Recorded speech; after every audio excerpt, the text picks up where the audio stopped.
much for me. I look forward.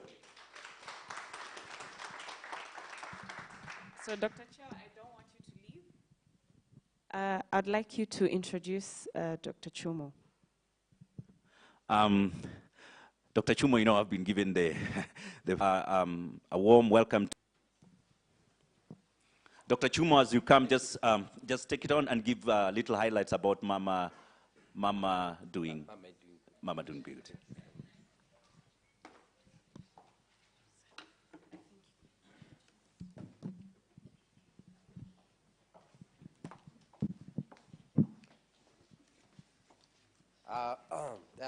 Thank you so much. As you have been told, my name is Dr. John Kipkorir Chumo, the CEO of Mama Doing Good, being an initiative of the First Lady of the Republic of Kenya, Mama Rachel Ruto. Dr. Sisa, who is the Executive Dean, Strathmore School of Business, my friend Dr. David Chiao, Dr. Robert Kibuki, my longtime friend in issues to do with environmental governance, Mr. Biwott, Peter Biwott, the MD of Eldawas, Mumbi, and all the guests, distinguished guests, ladies and gentlemen. Good morning. As you have been told, I've just come in to represent Her Excellency, the First Lady of the Republic of Kenya, Mama Rachel Ruto, who would have wished to be here today to give, to be with you and probably also present remarks on matters to do with environmental conservation, climate change, and matters to do with women economic empowerment. Received greetings from Her Excellency, the First Lady of the Republic of Kenya. She's currently in Eldoret attending the devolution conference.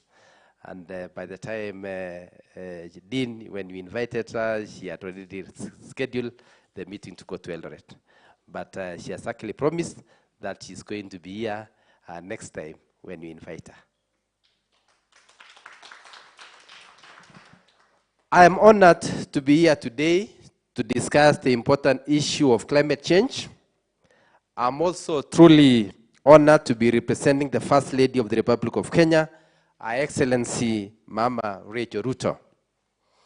First and foremost, I would like to extend our heartfelt gratitude to Strathmore University School of Business for organizing this conference themed towards a sustainable economy, the role of climate change, governance, climate justice, and sustainable finance. Ladies and gentlemen, the Office of the First Lady is at the forefront of implementing programs that mitigate the impacts of climate change and has therefore committed to growing 500 million trees by the year 2032 to support the National Tree Growing and Land Restoration Campaign. This campaign will catalyze the government's commitment to tackling climate change. The office is also committed to catalyze women, youth, and learner-led climate action that improves adaptive and mitigative capacity of the society to climate change. As we are all aware that His Excellency the President of the Republic of Kenya has given us a very ambitious plan and mission to plant the 15 billion trees to mitigate climate change in this country. One is that the Office of the First Lady, through Mama Doing Good, which is our programs, to plant 500 million as part of the initiative. And therefore, I want to assure you that you have already started that. If you have actually been following Excellency the First Lady, currently she has adopted Kakamega Forest, and we started about 2 or 3 months, not actually 2 months ago, when we planted over 30,000 trees. And we want to ensure that that is 500 acres of forest is covered by the indigenous forests, especially in Kakamega Forest, among the other forests that we are actually doing. The Office of the First Lady, through Mama Doing Good, is structured around three strategic pillars: the women economic empowerment, environment and climate action, and also faith diplomacy. As I said, Her Excellency Mama Rachel Ruto would wish to deliver our programs through a program, and that program is called Mama Doing Good. And I'm sure when we say Mama Doing Good, we say it and doing it the right way. In other words, I know I'm happy that I'm seeing a lot of, sizable women in this all. And when you talk about Mama, you know what it means. All of us here, when you talk about Mama, I'm sure you'll always think about look at back and think about Mama. And you'll know that it's about compassion. It's about love. It's about caring. And that is how Her Excellency the First Lady feels that in any program that she does, whether it is women economic empowerment, whether it is environment and climate action, or faith diplomacy, it's about compassion. It's about ensuring that there is that love that actually comes with Mama, with Mother. These strategic pillars champion women, youth, and learner-led climate change initiatives that aim to leaving no one behind against climate change. As I said, women economic empowerment, Her Excellency, is not new. We always say that when you talk about women economic empowerment, anything in this country, at least if we don't give a page or at least a chapter, we shall be able even to have at least a paragraph about Her Excellency on matters to do with table banking. I think she has been there for the last 15 years, and she's been able to actually bring on board women in matters to do with financial inclusion. We are aware that the women of this country and in this particular in this continent have always been having problems of financial inclusion. And in the last 15 years, she has been able to bring on board a program called Table Banking, and I'm happy that I'm addressing professors on economy and matters to do with business. And I think as I stand here today, we have a lot of testimonies, women across the country who have actually been able to say they have nothing, but they have something to do today to celebrate about. And that is actually courtesy of Her Excellency, the First Lady of the Republic, Mama Rachel Ruto. We are currently having 14,000 groups, 14,000 women groups across 43 counties. We are talking about 47 counties. So we are only less by about 3 counties. And we promise that by the end of this year, we shall cover all the 47 counties on matters to do with women economic empowerment. And I want to assure you that we are currently now within the 43 counties, the 4 I've said will be covered. And we are talking about the livelihoods. We are talking about the issues of ensuring that things to do with environmental, for example, initiatives, like, for example, beekeeping, things to do with, for example, waste management strategies are all brought on board so that women can also do. And across the country now, the 14,000 groups, most of them are actually doing farming, and we encourage the smart farming. And also ensuring, like, for example, we have many groups doing chicken rearing. And I know in most cases, we realize that, for example, in this country, we have a potential of actually producing enough eggs, for example, and also the chicken meat that is supposed to be taken care of by the people of Kenya. And currently, we are importing even, eggs. We are now even importing some of the, even I think, chicken meat and all that. So we are actually encouraging, and the women in these groups are already doing something on this as part of the ways of being encouraged and to do financial inclusion as a result. Ladies and gentlemen, in shaping green finance policy that empowers women and other vulnerable groups to respond to climate change, we propose the following. One is the inclusive climate action, and we are saying that climate change affects everyone, but its impacts are really felt by women, youth, and marginalized communities. Climate action is therefore must be inclusive, leaving no one behind, and creating a more just and equitable transition to a sustainable future.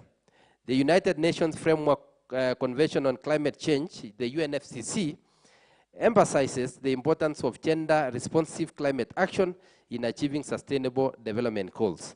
Ladies and gentlemen, allow me to say that for the last probably even 20 years, we have been discussing about matters to do with SDG and all this, and also ensuring that everybody is actually brought on board. Because when we discuss here, and I'm happy that the Dean and Dr. Jiao was here, and actually we are actually discussing, talking about who is supposed to come on board.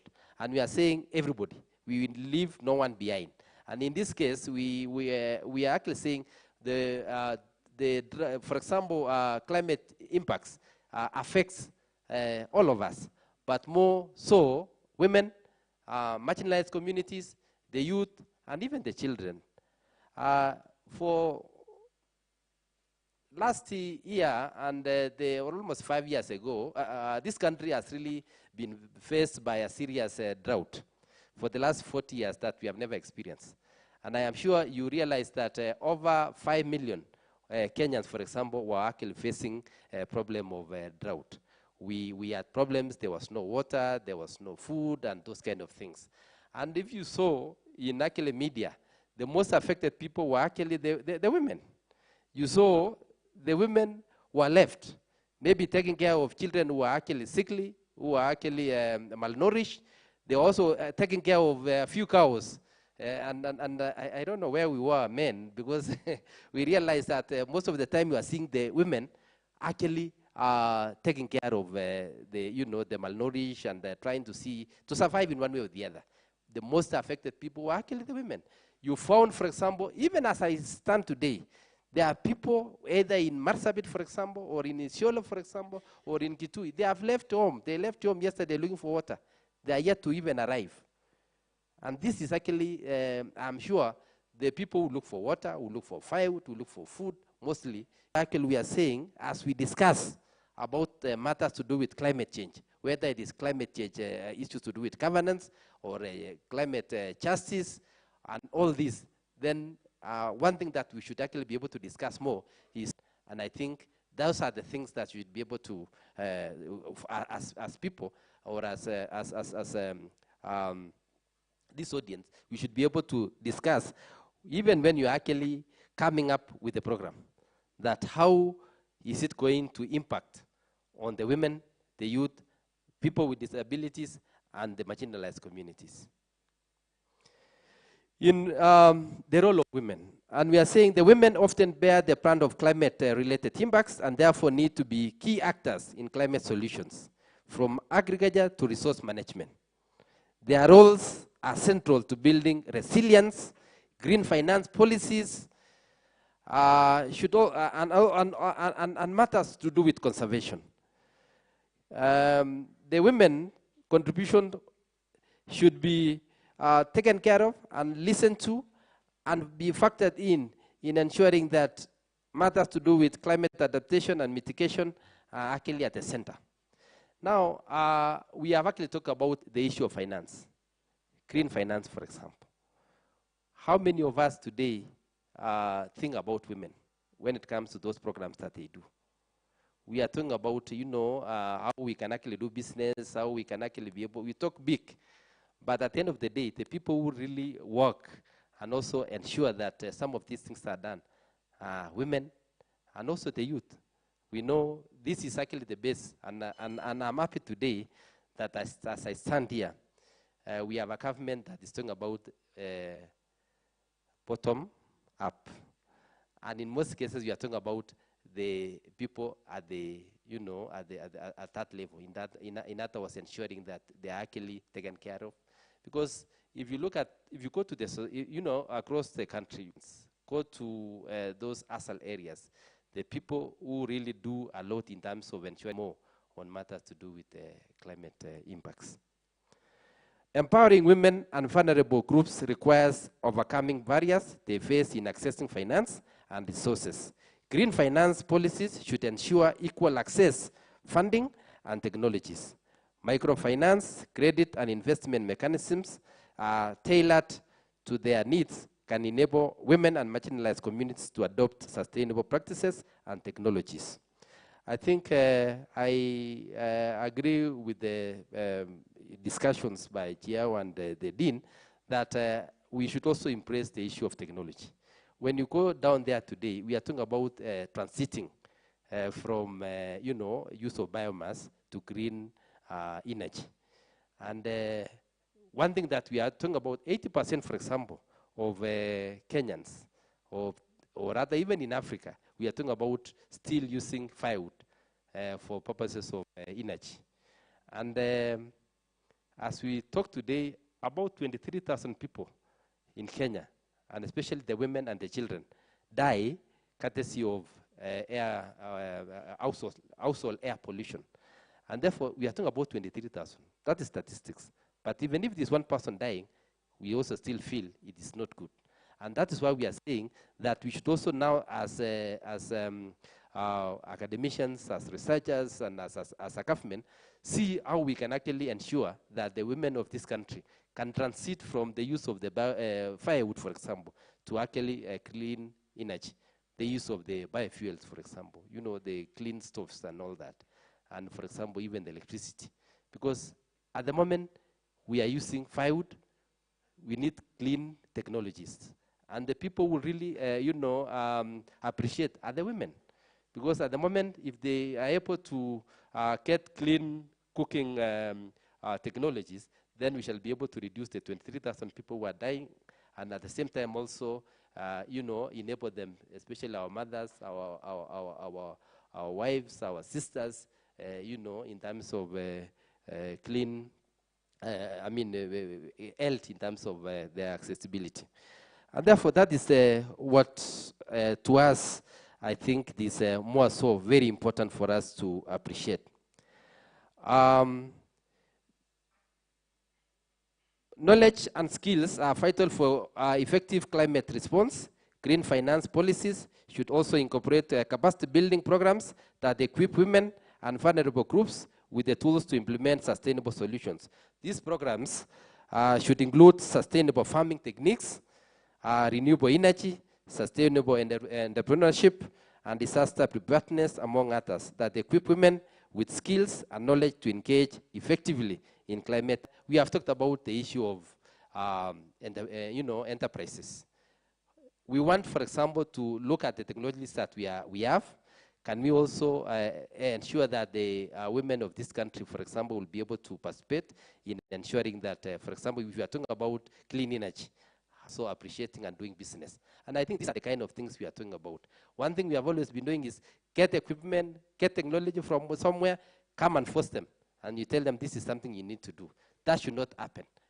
They should actually working on it in terms of technology, using, working on it, business and all that. And I think as you come up with this conference, one of the things should be we come up with a course, or at least a program that would be able to bring on board everybody, especially in terms of the value chain, so that it's not a question of just forcing people to just accept technologies from everywhere.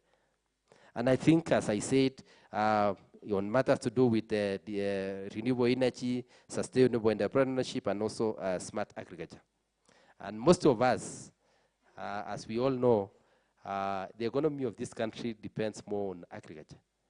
And if we can be also ensure that the women and the youth and the people who are actually marginalized are actually appreciated in this area. Empowering women and marginalized groups to become climate entrepreneurs can define innovation and resilience at the grassroots level. Green finance policies can support the establishment of eco-friendly businesses such as organic farming, sustainable crafts, and ecotourism ventures. All of us, or rather most of us who get an opportunity to go to conferences or parties, COP27, COP26, all those. When you go there, you see technology that women are actually exposed to. But we are asking ourselves as people of Kenya, are we bringing those technologies? Are we ensuring that the women of this country, the youth, the marginalized communities appreciate? We have, indigenous knowledge. Are we also appreciating that? And I know if you from Mama Doing Good, Her Excellency the First Lady, we have actually been going around the country, and I want to assure you today that if you go down to the ground, there are women who have knowledge to do something. They are able to do, to convert, for example, to change, probably to recycle some of the materials to become something good that they can be able to sell and make money. Why can't we encourage them from all, whether from government, from the private sector, and all other, people who can be able to, or other institutions or entities to support the women, the youth, and also people who are actually vulnerable. And from Mama Doing Good, we encourage the women. We have what we call karakana. We use what we call cross-stitch. And women, for example, have been able to do some cross-stitching using, environmentally friendly materials. And we have been partnering, for example, with the women in prisons. And for those of us who have been following, we ensure we talk with the women who are actually in the prisons, because some of the people you see in the prisons, they are not there because probably they committed whatever they committed because they wanted to do that.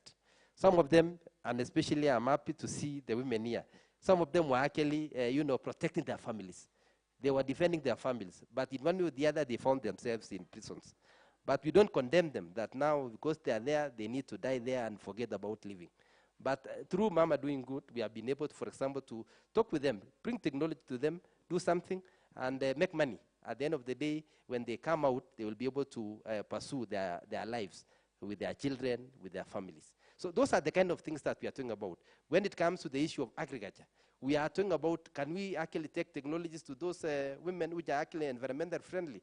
Like, for example, butterfly, the BSF, where, for example, we can actually convert organic waste to manure, or, for example, waste to energy, and those kind of things. And this, it is possible that we can be able to do with women, with the youth, and even people with disabilities. And they have been able to do that, and we have the capacity, we have the potentiality as a country. And as I stand here today, I'm just encouraging and also asking you that when you live here, let us actually think outside the box. Let us see how we can actually convert the little resources that we have. I'm happy that Professor Sister Mwangi was here talking about the fact that in Africa we have a lot of resources. It is just a question of us converting those resources to probably a meaningful use. And that is actually through the many programs that we are talking about.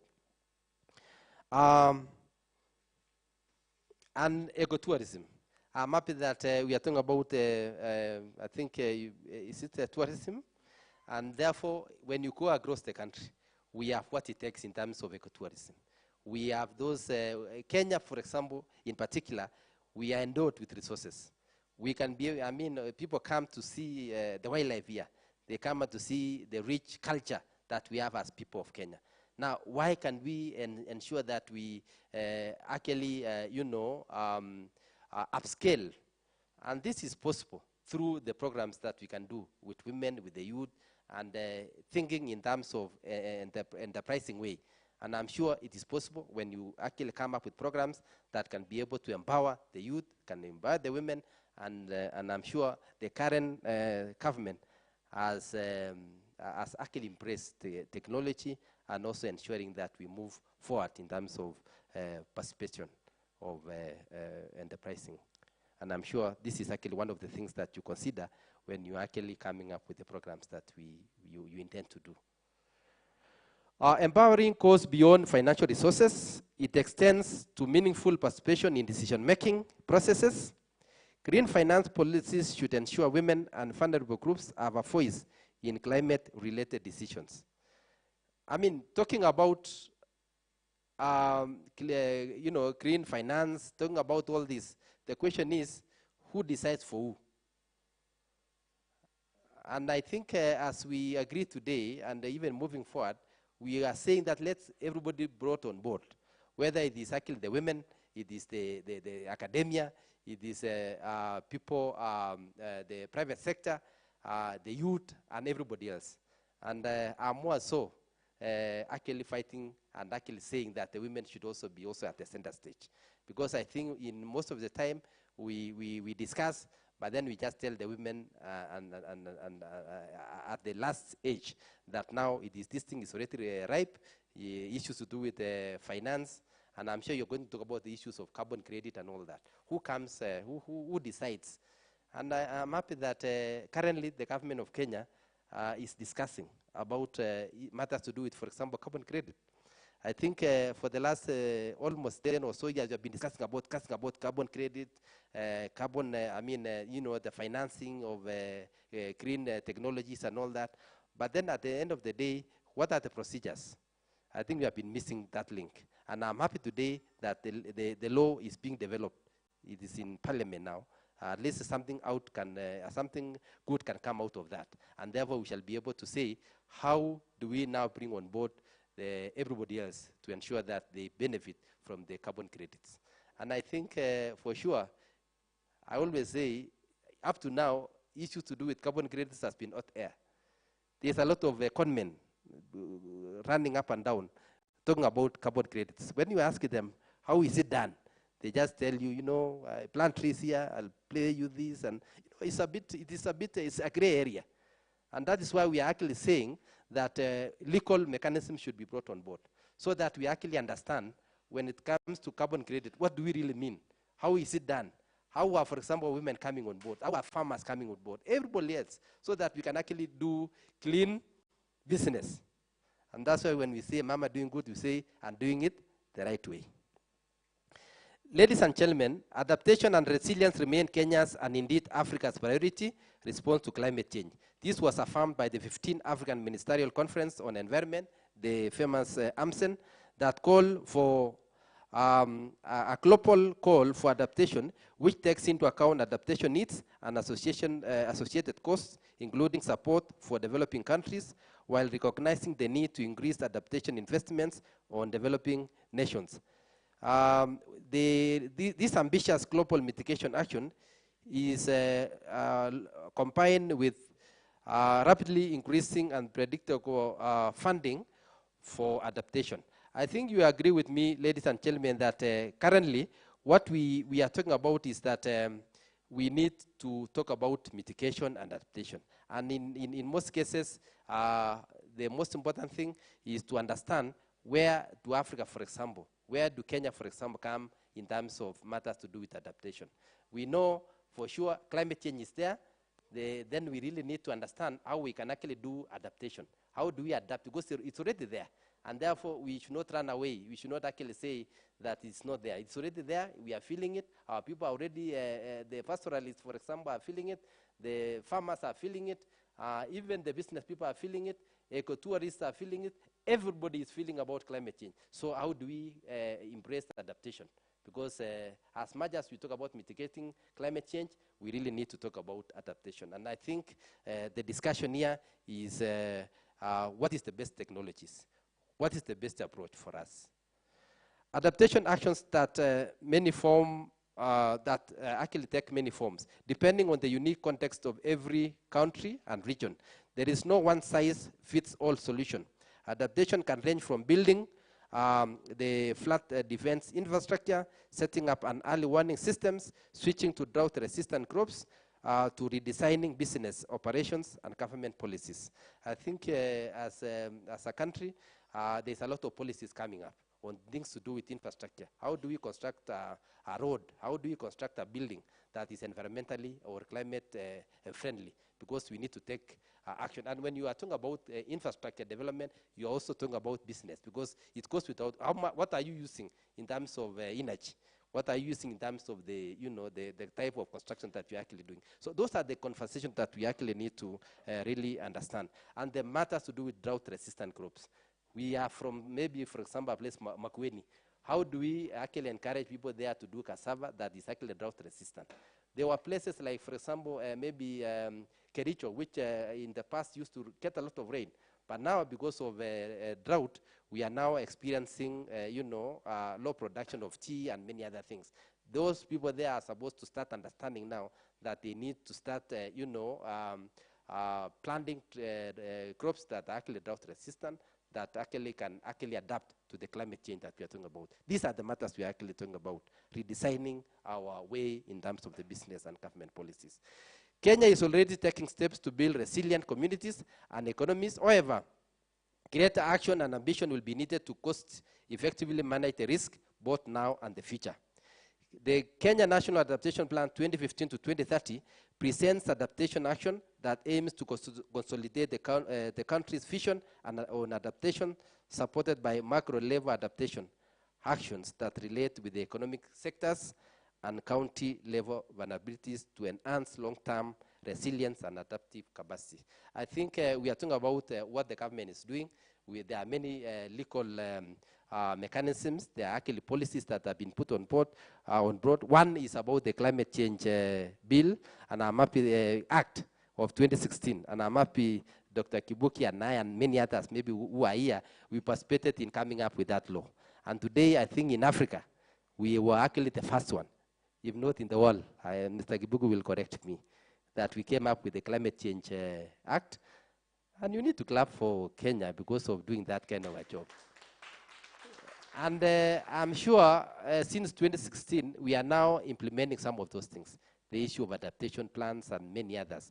The CIDB, for example, in counties are already adopting and getting more information from the Climate Change Act. So those are the things that we are actually doing as a country. The second generation National Climate Change Action Plan, which was also 2018 to 2022, sets out the pathway on low carbon climate resilient development in a manner that prioritizes adaptation. I think, in short, I'm saying that as a country, we have policies that can be able to be used to ensure that we appreciate the issues of adaptation. And it's upon us here, as you develop these programs, let us ensure that we use those policies, we actually, empower our people and ensure that those policies that we are talking about will bring meaningful development in this country. Successful adaptation not only depends on government, but also on the active and sustained engagement of stakeholders, including local communities, national, regional, multilateral, and international organizations, public and private sectors, civil society, and other relevant actors, as well as effective management of knowledge. I think this is the discussion you began discussing today, that all of us should be brought on board. The county governments, the national government, the non-state actors, and generally all the relevant people in terms of managing the knowledge. This includes mainstreaming adaptation action into county actions through the CITBs and sector plans, establishment and strengthening of climate change units as per the requirements of the Climate Change Act of 2016. And as I said, I agreed with I have a friend here, Mr. Mungai, from the county government of Nakuru. You know, the counties are supposed to ensure that they take care, they implement the policies that we have actually had. We have the national policies, then it's cascaded to the counties, and then from the counties it's cascaded even further to the communities. And therefore, it is, in Kenya, by the way, I want to say this without fear of any contradiction, that we have the policies, we have the law. If you want to do a law in Kenya, just get a few people under the leadership of Mr. Kibuki. By evening, we shall have a law. But the problem that we have in this country is not the laws, it's not the policies. The problem that we have in this country is implementation. And I want to call upon all of us that what we actually need to do is to implement. We have the laws, but some of it is actually put in the shelves. And then our friends from other countries, I don't want to mention them, they'll come to Kenya, they'll come and get an act or parliament, whether it is climate, whether it is environment, whether it is water. Then they take it wherever they go change somewhere where it was written Kenya and put their country. And what do? They implement. And the person who implements could be a Kenyan. And then after that, we come here as people of Kenya, MCAs, members of parliament, we do benchmarking. We say now we want to go to that country to do benchmarking. Let us see how they implemented, for example, matters to do with climate change. How much do we use? We use a lot of resources traveling there. But what are we going to do? We are going to see how our law was implemented on that side. And the people even implementing there could be Mr. Biwatia or Mr. Mungai, who is a consultant in that country. Then I think we should ask ourselves, we need to do something about it because we have all this. I don't even want to say that we need even to start even doing more policies. We have enough policies. What we only need to do is to implement them. Our county level budget allocation for implementing climate adaptation actions include establishing county climate change funds. And I think at the moment, the counties are already there. There are good counties who are already now working on the issue of, they have actually cascaded the issue of climate financing by actually establishing what we call county climate change funds so that they can be able to look at, get funds, see how, for example, they can actually implement projects through those funds. And I want to maybe salute some counties who are already up there, like, for example, Nandi County, Garissa, Isiolo, Wajir, Kitui, Makueni, among others. And my friend Kennedy Mungai, I am sure the county government of Nakuru, for example, should be in the process. Yes.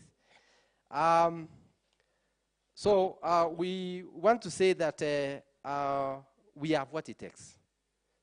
Let us appreciate the fact that we have information.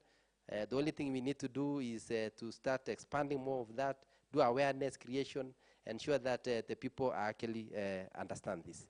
And county governments and the national government should work very closely to ensure that they actually implement and bring in the adaptation interventions.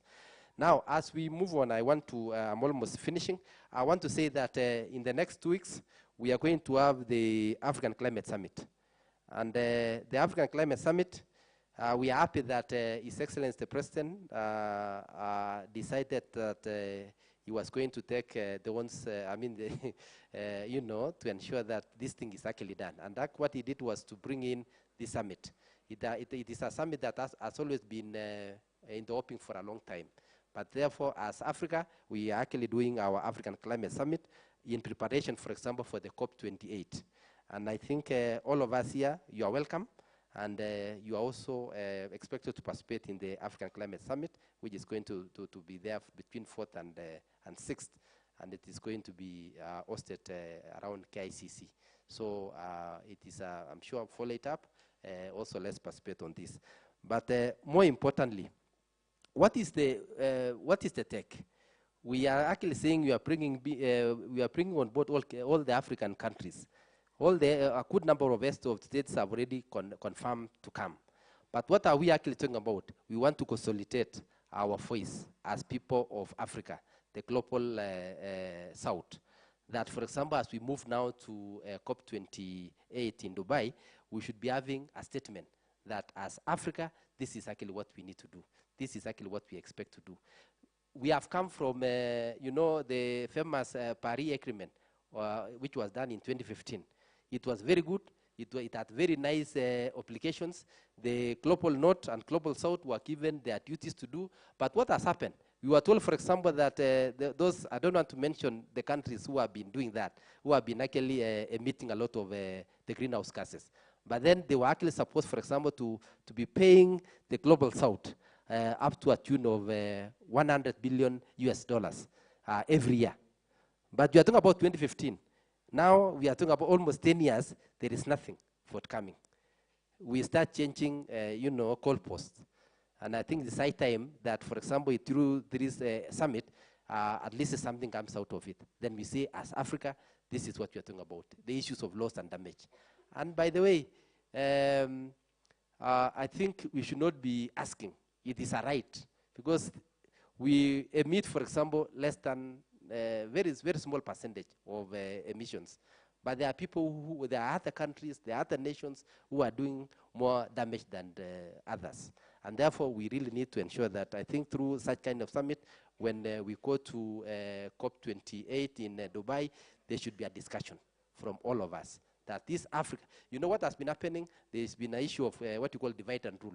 Another country, they discuss when we in the summit, in the COP20s, in the COPs, for example, in COP28 or even COP27 that we had in the one we had in Glasgow, in Egypt. Now, what happens is that people discuss. You know, you say, this is what you want. Another one says. But when we have consolidated focus, I think we should be able to fight for our rights, issues on climate justice. And those are the things that we should be able to discuss. So that is the way forward. Now, our commitment to afforestation, reforestation, and ecosystem restoration sets a precedent for how land management can effectively combat climate change. And I think among many other programs, either it is energy, it is issues of water, water conservation, the most important thing that I wanted to mention here is matters to do with afforestation programs.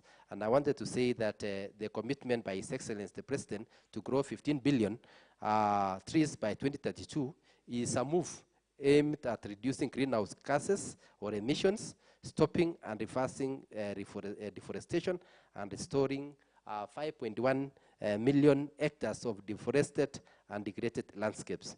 And therefore, I want to call upon everybody, whether it is the university, Strathmore University, School of Business, individuals, let us go and plant trees. The 15 billion is a very ambitious plan, but it is possible. When we talk about 15 billion, let us only not look at it is the government. It is Kenya Forest Service. It is, which university. It is all of us. And I think as we move out there, we shall be asking ourselves, how many trees have you planted? We have had some rains in the last 2 or 3 months. Mr. Biwott and I think we planted almost 1 million in Eldoret for the last 3 months. And we are moving ahead. So those are the challenges. We are talking about how do we do it as an individual, as an institution, and as a country. As I conclude, I would once again like to thank all partners represented here for their unwavering commitment towards building just and resilient communities in the face of climate change. I want to thank you and more sincerely tell you that we have a nice country called Kenya. Let's be proud of it, let's be patriotic, and let's take care of our environment. Let's address climate-related issues, and we shall be able to go far and take care of the future generations. Thank you, and God bless you. I think we can give him another round of applause.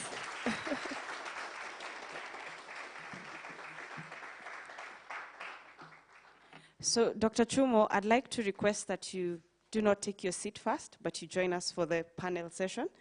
Coming on next, please. I thought I would take some water. It's okay. I will give you some water. Welcome. Thank you so much.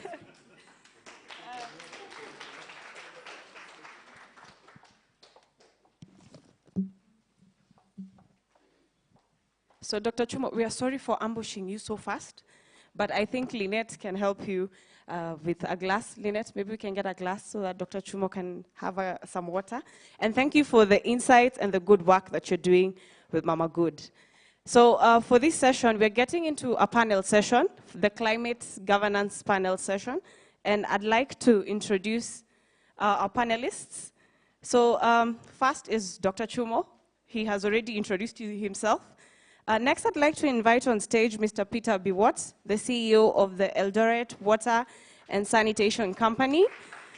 Mr. Biwott is a development economist, a strategist, a public policy and advocacy specialist with a long standing in both public and private sectors across very many countries, Kenya, Africa, and continents, Africa, Asia, North Africa, and Middle East. He has over 17 years in both private and public sectors, having worked from an economist in civil service to senior management in Kenya and across in international level. A round of applause for Mr. Biwott. Next on stage, I'd like to invite Kennedy Mungai. Kennedy is the County Chief Officer in charge of environment, energy, climate change, and natural resources in the county government of Nakuru. He's a champion of community participation and in finding solutions to challenges, and in his career, he's a driving force. His driving force is outcome-based performance. A round of applause for Kennedy. Next, I'd like to introduce Dr. David Chiao. Dr. David Chiao is the Dean at the Strathmore University School of Tourism and Hospitality. He's also our climate lead here for the Climate and Leadership program he just showed you. So Dr. Chiao is an ecologist with a PhD in zoology and expertise in biodiversity, conservation, climate change, land use change, and ecosystem services. He possesses a unique and formidable set of competences and professional experiences focused on climate change and sustainability. So, thank you. So in his research, he utilizes innovative approaches and models to effectively communicate conservation and sustainability needs to policymakers, the public, the private sector, and driving positive change at all levels. A round of applause for Dr. David Chiao. And finally, oh, Lynette, I see Lynette. So Lynette, welcome on stage. Lynette is a program manager here at the Strathmore University Business School. She has told you a lot about herself, but she's the person in charge of all things public policy and sustainability at the business school. She's also the Vice President of Education at our Toastmasters Club here at Strathmore University. So another round of applause for her. So Lynette,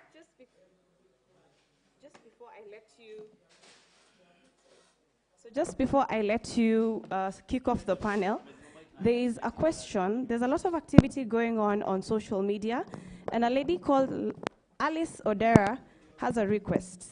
She requests that the conversation needs to be localized. The conversation needs to be localized at the grassroots levels. She says, at a rural level, we are trying to understand climate adaptation and mitigation. And at the same time, indigenous communities have had the way of interacting with nature. And she asks, how does this climate and sustainability conference today integrates this conversation into our discussions today? So, food for thought.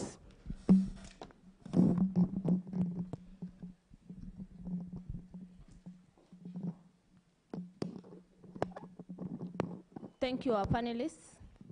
We'll just go right into it. We need to catch up with time. And thank you, Dr. Chiao, for asking me to moderate, because I can see the women are endangered in this panel. So perhaps the next time we'll have more governance, lady governance on the panel. Thank you, Dr. Ari. That was a very packed speech. I'm still trying to distill it. I hope you've had time to catch a breath and take some water, because then I think the first question looks like you'd set the pace for us. You've spoken about policies, and some of the policies we've spoken about were green finance policies, innovation policies, but maybe to just bring it closer home, what are some of the policies you think we can quickly strengthen so that we can pick pace as a nation and an Africa in the climate action? Thank you so much. As I said earlier on, one thing that we have is that we have, at least I would say, basic laws or other policies that can be able to drive, issues to do with climate change. Because it is about infrastructure, it's about finance, it's about, adaptation and all these other things. But the kind of, I've said that what we really need to look at it now is about financing, because it is still very loose. Because we talk about so much about it, but we actually we can't nail it down and say this is the way to, matters to do with carbon credits can be done. It is just a discussion. Everybody is a specialist of its own, but now we really need to have some law governing that. And then the other thing is that the others that we have is just a question of, aligning them, either to the counties or, for example, to the society, civil society, for example, can come on board. But for me, I think we have what it takes. It is just a question of ensuring that we implement them.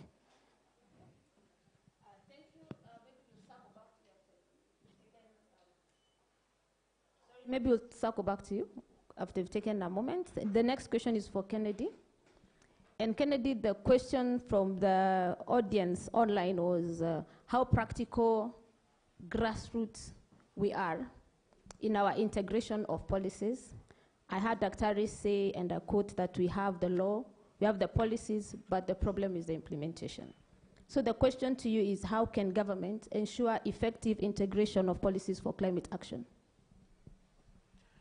Thank you so much, Lynette. And to say that and to integrate what Dr. Chuma has mentioned, the government has come a long way since 2016 to adopt a Climate Change Act, and county governments were required to adopt the same. And I would address myself to about 44 out of 47 already have the act. For Nakuru, we had it in 2021, and the law requires that you must integrate it in CIDP, County Integrated Development Plans. You also need to integrate it in the budgeting, and it is budget specific. It is budget and it's mandatory. So it's about 1.5% of development budget has to be integrated in the budget for climate actions. So that is what it is. And we've managed to take it to grassroots level. The law requires that you must have a World Climate Change Committee. And this World Climate Change Committee is derived from the villages. You know, each ward has about 3 villages. So it's a multi-sectoral development towards actions on climate change. And with that, the end game is to have an action plan, a county climate change action plan, which culminates to having a national climate change plan running for 5 years. Thank you so much. Okay. Maybe to just ask the audience a question. How many people knew that 1.5% of the budget is specifically for climate actions? By show of hand. Is that like 1%? So how do we ensure that more people, because this representative sample, if then you're saying it's in the village, if us here we don't know, what about the people in the village? How can we ensure more integration, more participation? First, for the mandatory allocation of the budget, it's done at the executive level. It's mandatory that you have to set aside that money. What we need to go ahead and now urge the communities is to amplify the budget, because they have an opportunity when they are doing budget public participation. They have an opportunity to say, now, if that is what the executive has set aside, you want to make it like 3%. Like I know Narok County has 3% of its development budget into climate action. So we need to do that. Then secondly, we need now to empower the communities to understand now how to utilize the fund. Because we could have the money, but these community members do not know how to access and utilize the fund towards outcome-based climate actions. So I think that is what we need to move forward. And we are working towards inducting World Climate Change Committees, because one of their roles is to pass the message and advocate for climate actions in the grassroots levels. Thank you. I see Dr. Chow is itching to say something. Basically, not really itching, but it's very interesting what Kennedy is talking about, because as a university, our model is very simple, and where we plug are very clear. It's about knowledge development, it's about capacity building, it's about research, and supporting actions on how best they can deliver. So for us, when we hear that happening, we only want to see where do we plug in. Because as a university, we never sit easy. Our role is actually to ensure that there's change happening, there's transformation happening, there's action happening. But how do we do that? Our main role is in capacity development, is in capacity building, whether from the committee level to the local level. We are not a university that will say we only train at the peak level. No, we train from the bottommost to the highest. So I see a lot of strength there where we can partner with county governments in terms of unlocking the climate change action plan, making it more understandable, and strengthening the understanding of your committees to even go beyond what the local context, to really get to hold climate change in its own totality and then cascade to the local level. I think, Lynette, that's really what I would see as one of the areas that we can plug in with the county government. All right, I'll maybe push the same questions to pose the same question to Mr. Biwott. Yeah, thank you very much. First of all, let me say thank you for inviting me to Strathmore. It's like I'm in the Harvard of Kenya. And now when I go home, I'll say I'm from Strathmore, and people will think I studied in Strathmore. And that gives a lot of mileage to me. What I wanted to say first is we've also collaborated and partnered with Strathmore. We've actually signed an MOU on water and sanitation space. And these are some of the areas that we are currently working with you to ensure that this critical area is given the due attention. But now, moving to the subject of today, integration of policies. You know, in the Republic, we still talk about the Vision 2030, which for me is a trickle-down economic policy of the Kibaki era. And I hear policymakers talking about Vision 2030 all the time. But I know under the Kenya Kwanza administration, and I participated, we have actually the plan, which is the bottom-up economic transformation agenda.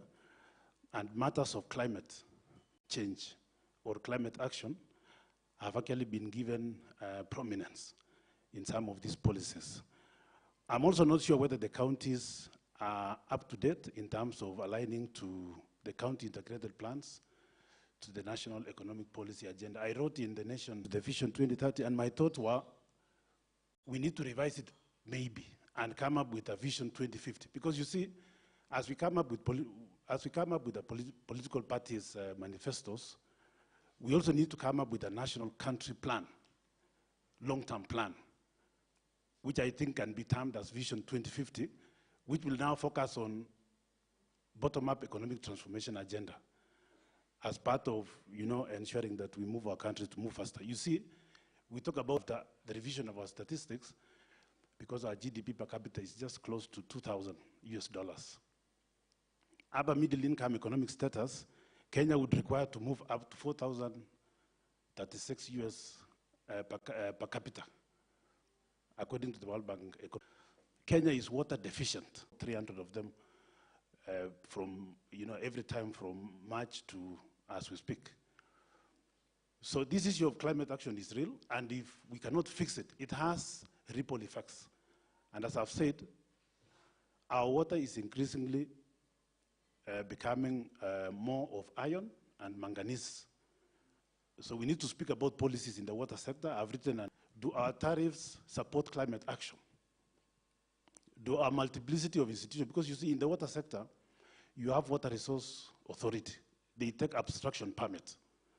Then you have Water Service Regulatory Board. They take 4% of our billed revenue. And then water companies, we have a percentage in our tariffs that we use to do climate action, the corporate world, the private sector, social investments. Equity Bank, they gave us 67,000 tree seedlings. Family Bank, they gave us 2 million, Jumbo Jet 1.5 million. How can we harness the private sector to also contribute? Because companies like Coca-Cola, who have actually given us $213,000 under the Eldoret Retain Water Fund, have their business sustainability in availability of quality water. And they've also had a lot of challenges because of the challenges we are facing in terms of the quality of water. So it's a kind of a broad perspective that we need to put into this discussion of climate action. So it's not about only something that I think we need to put into perspective so that we take this action seriously and ensure our country actually moves in the right direction. We don't need to continue paying lip service. What Dr. Chuma has said, more talk and talk and talk and talk and no action. That's why I'm saying we need to have really radical surgery. The universities, you need to come out, talk about this, advocate, and ensure that in as much as we're talking about Kenya moving to higher middle income economic status, we can't achieve it if there's no water, if the environment is not fixed. If Mama Mboga is going to spend some time going to sell her vegetables and going to fetch the firewood and destroy the forest. Thank you, Mr. Biwott. You've triggered me to take the question back to Dr. Chow. Dr. Chow, I know we are very keen on policy development. And so far, there is a water policy that we need to review. And I know that that is also your area of expertise. Maybe from an academic lens, what other policy areas do you think we need to address? Lynette, and I think as Biwott says it, water sector is a very strong sector. I know some years back, 2 of my students actually worked on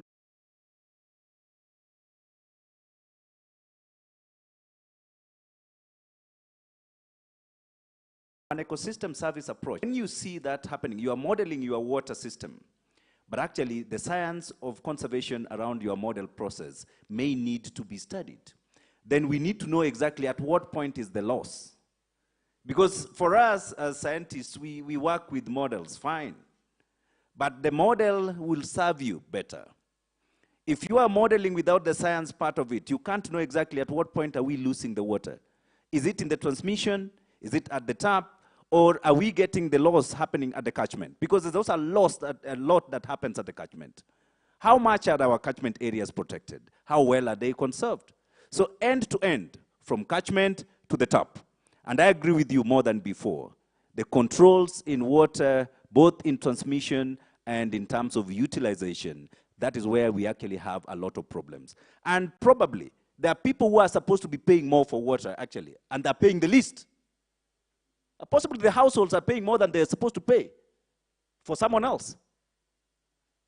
How many people use water in terms of production and it is not quantified? Probably they pay the same meterage as anybody else at the household level. So I think from me as a research point of view, as a conservation expert, as an ecologist, I'll be interested to know exactly. I mean, from a science perspective, I don't work alone. But then if you are developing a product like what you're doing, a service that you're doing, can you bring it home, we cook it together? Walk into the university, and then you say, David, I know you and your team are working on this. You have a public policy unit here. We have a water research unit here at the university. And then we have an ecologist and an economist and all these people. We come together and study your process. And we tell you, Biwott, you know what? It's at this point. Then we tie it together. Then your model stands out to serve the country. But I think let's not take it for granted. There's a lot in terms of water injustices.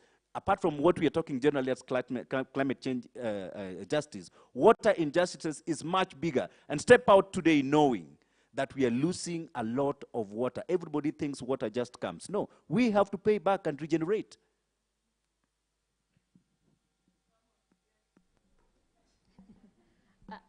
I will come back to the audience. Dr. Chumo,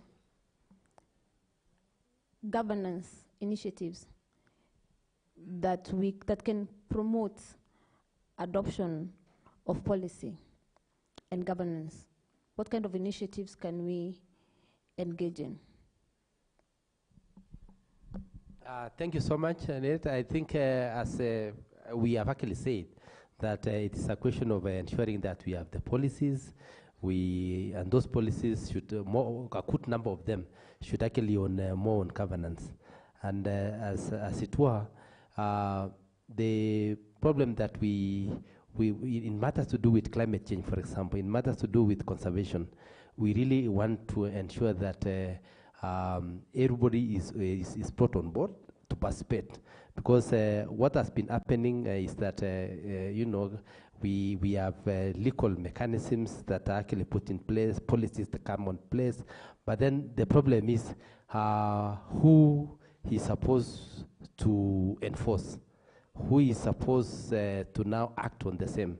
And I think, as I said, there are many initiatives that we bring on board the issue of awareness creation so that everybody, when we are doing the laws, there is proper public participation so that at the end of the day, we can be able to own it. As it were in Kenya, we are only probably maybe so much interested, for example, on issues to do with politics. That is about maybe probably leadership, who is going to be who. But when it comes to the issues that actually affects us, like for example, issues to do with climate change, we take it, nobody discusses it. And therefore we really need, when it comes to the issue of this, let everybody comes on board, let's do public participation, let those people who are actually marginalized also understand where they actually come on board. Can we hear their voices? Because at the end, can we hear the voices of the children? Can we hear the voices of the women? And I forgot to tell you that from Mama Doing Good, one of the things that we are doing is to ensure that we bring on board the learners, the children, who really appreciate the issue of environment from the lower level, from the as early as nursery, so that they can participate in things to do with, we are doing something called First Ladies Mazingira Award, to ensure that they participate, and then everybody, as young as they are, can actually do something so that they can, at the end of the day, participate in environmental conservation, climate change issues. So what I'm saying is, let everybody be involved. Let's do public participation as part of the initiatives that we actually do. Let us also look at the old, or they're actually obsolete. And if they're obsolete, can we amend to suit what we have at the moment? Those are the kind of things that we should be able to look at. But as I said, we come with laws. My friend, Mr. Kibuki, Dr. Kibuki came up with something we know about MCA, but we are now doing amendments of the same. But some of it we have not even, implemented for the last almost 20 years. If, for example, we would have even implemented MCA, even up to around 40%, some of these issues we are talking about, issues of forest degradation, issues of, wetlands degradation, issues to do with water pollution, it would have been something that we will not be discussing now. But as much as we are still talking about, this is the law, do it alone, and forget about the other people coming on board, then we just take our focus only on matters to do with politics only. Then we actually forget where the issues of resources and issues of environment and others. Thank you very much, Dr. Kennedy. We had a discussion in class, I think it was yesterday, about the challenges of public participation. In 1 minute, is it effective? And what are the challenges of public participation? Thank you so much. Yeah, I agree. I think we had extensively that discussion for the last 2 days. And my very candid and honest opinion is that we are not having a very effective public participation. And as Dr. Chuma has said, by the way, you have a law of Public Participation Act is there. But the community, one, they are unable to prioritize the projects. And number two, when they prioritize, they are unable to get proper guidance in terms of financing. So you find that government funded projects will only end up in most cases at output level. Very few outcomes can be accounted for because the public is unable to extensively participate in this. Number two is, I think access to information also is something that we need to discuss. The community may not be able to know, where do I get this information before I participate? How do I tell the level of implementation of a particular program or particular project so that when I'm going for public participation, I can say whether we need to add more money or do we add money to ensure that it is completed? So I think, in my own opinion, I would say we are about maybe at about 40% in terms of public participation. What we need to do as government and the stakeholders is to take serious public participation initiatives and actions down to the grassroots so that we can gain the values that we're meant for. Thank you. Dr. do you want to weigh in on that? No, I think I'm only an advocate on this one. And I would still throw a challenge to the advocate groups and the advocacy wing. I mean, from a university point of view, I can only be up to a certain limit. But then the best we can do is to create some information, some data, some, some evidence. Then from the evidence, then the advocacy groups can actually come out and see where do we have low participation, which programs have low participation, which policies are not being understood more. And I think that's really another level for the advocacy groups in the room to really realize your responsibility also to make some of the information more understood so that we enhance participation. If a policy is attracting low participation, then it means there's something that needs to be understood. Then the people need to understand it more. Then which are the gap areas? Then the advocacy groups, the research teams, the academicians in the room, then we work together to really ensure that we can enhance the capacity of the stakeholder groups, and then they can come to a certain level of engagement, then their level of participation rises. So I think it's just scaling the role of the different advocacy groups to work together in enhancing the stakeholder capacity. All right, just hold on to that mic, because this question is for you, Dr. What capacity gaps do you see in the climate change governance space? And how can we resolve that? Climate change knowledge in the South is young in terms of understanding, in terms of breaking parts down. The different policies, and I want to plead with Dr. Chumo, Bwana Rotich, and Kennedy. You are aware the climate change policies look like they're very lock and key something. And even if we say they're in the public domain, then the local people will still ask you, what is that public domain? So can we ensure that we are very intentional about making the policies more available, right? And not just available in terms of the documents as they are. I know they're prepared in a certain language, but can we have different groups also working in breaking the policies down to the local level? Because who in this country does not deserve to know which policies? Tell me. Is there anybody in this country who does not deserve to know which climate change policies are there? Everybody deserves. So how can we tone the information down to make sure they're well understood? That's one area of gap, Lynette. Number two is in terms of when you talk on the county government level, the climate actions. You know they're operating at a county level. So it means even their county members need to know what is it that is in the climate action. So then they're able to hold their governments to account. They're able to check their government. I see there as one of the areas of gap that probably as a university we can also come in. Then stakeholder, empowering stakeholders. 2015, I worked in the northeastern Kenya and the lower north, Marsabit area, and then the southeastern Kenya. Now you can be sure how much passionate the different stakeholder groups are about their own development. So how can they take hold of their development? How can they mainstream the development plan, the action plans? So taking it down to the local level, because that's where action happens. I think Dr. Chumo will talk of the bottom approach, which is the truth, because that's where we ripple the great action. So how can we enhance capacity at that level, from policy to action, and also enhancing, if there are resources to be given, then we are able to really trickle them down to that level. So I see as those areas of gap. Thank you. Anyone in the panel? Peter? This issue of I was thinking about, there is the existence of water resource users associations.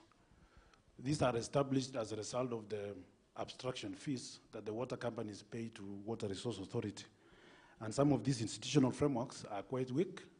I think it needs to be mainstreamed or strengthened so that they can continue, because this is one of the areas where the communities are participating on climate action activities. And I would urge that we appeared in the Senate as water companies. We recently appeared in the Otsotsi Committee, which is the Public Accounts and Special Funds Committee of the Senate, and we were able to discuss ways in which some of this public participation at the counties can be strengthened. Look at this, for example. We are talking about bottom-up economic transformation agenda.